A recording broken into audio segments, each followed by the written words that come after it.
Today we're diving into two topics, the double empathy problem and autism and echolalia. I've had some subscribers ask me to cover these two topics, and I am so glad you did. I hadn't actually heard of the double empathy problem before, so I'm so glad you brought it to my attention.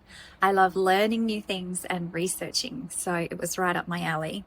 And echolalia, well, that's something I'm well versed in. It's a huge part of my life and always has been.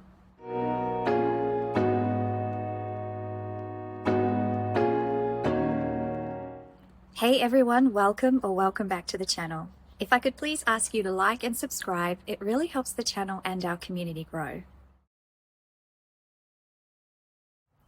So let's start with the first one, the double empathy problem. So the double empathy problem was identified by UK autism researcher Dr. Damien Milton, and it's such a fascinating concept because it turns a long-held idea about autism on its head. Traditionally, people have described autistic individuals as having difficulty understanding or empathizing with non-autistic people, as if the issue only goes one way. But the double empathy theory says it's actually a two-way issue.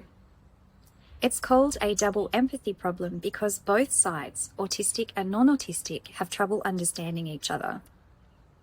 Autistic people might find it hard to read non-autistic social cues, tone, and unspoken rules, but non-autistic people also often struggle to interpret autistic communication, emotions, and intentions accurately.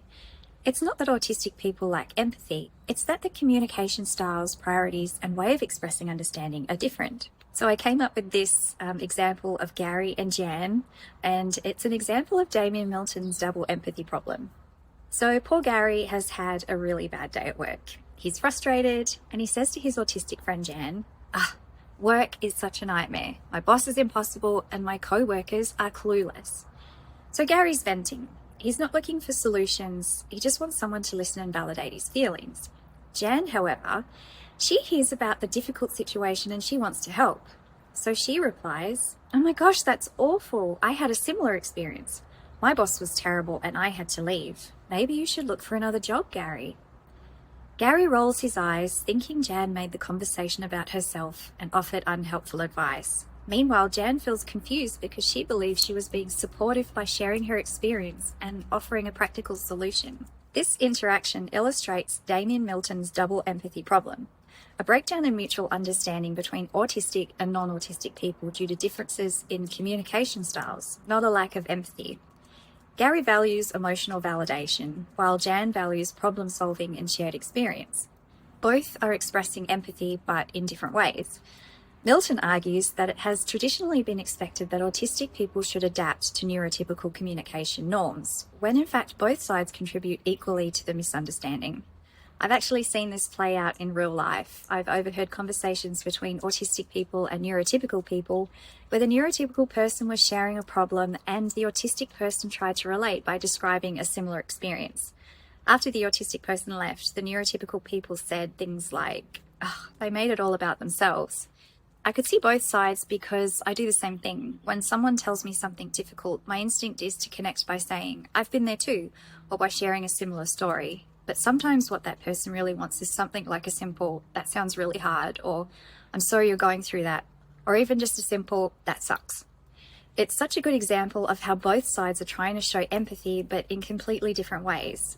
And that's the heart of the double empathy problem. The misunderstanding doesn't stem from one person being deficient. It comes from two different neurotypes trying to communicate using completely different operating systems. So instead of viewing autistic communication as wrong, Damien Milton's theory invites everyone to recognize that connection takes effort on both sides. It's mutual understanding, not a one-way street. It's such an empowering shift because it moves the conversation from what's wrong with the autistic person to how can we better understand each other? Now let's move on to the second part of this video, which is autism and echolalia. And this is something that I know really well. This one is a big part of my life and always has been. So what is echolalia? Echolalia is when someone repeats words, phrases, or sounds that have been heard before.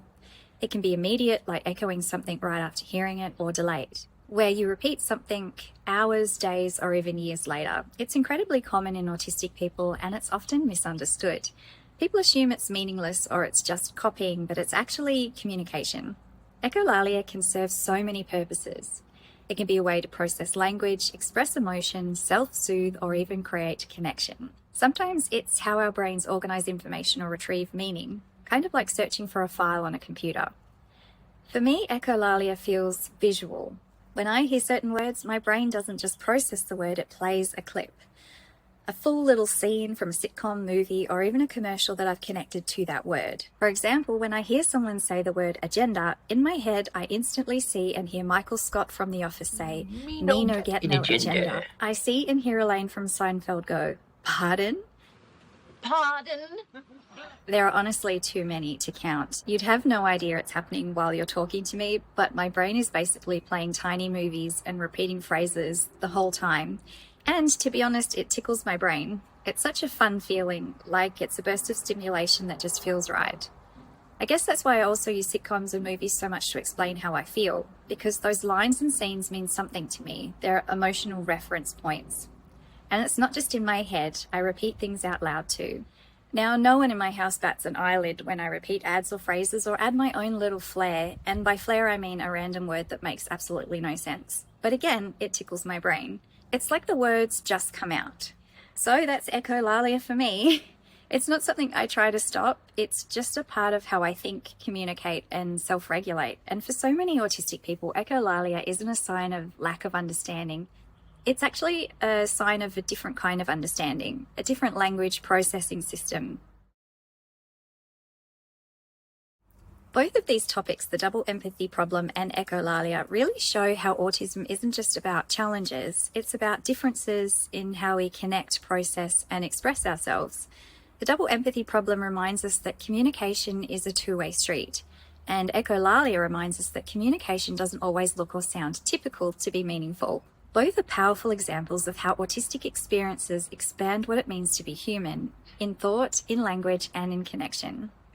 If you found this interesting or relatable, please give the video a like, subscribe, and share it with someone who might enjoy learning more about these topics. And I'd love to hear from you. Do you experience echolalia or relate to the double empathy problem? Tell me in the comments below. Thanks so much for watching, and I'll see you in the next one. You've probably heard about things like the autistic stare, or maybe you've seen videos about special interests or sensory overload. But how about how autistic bodies move?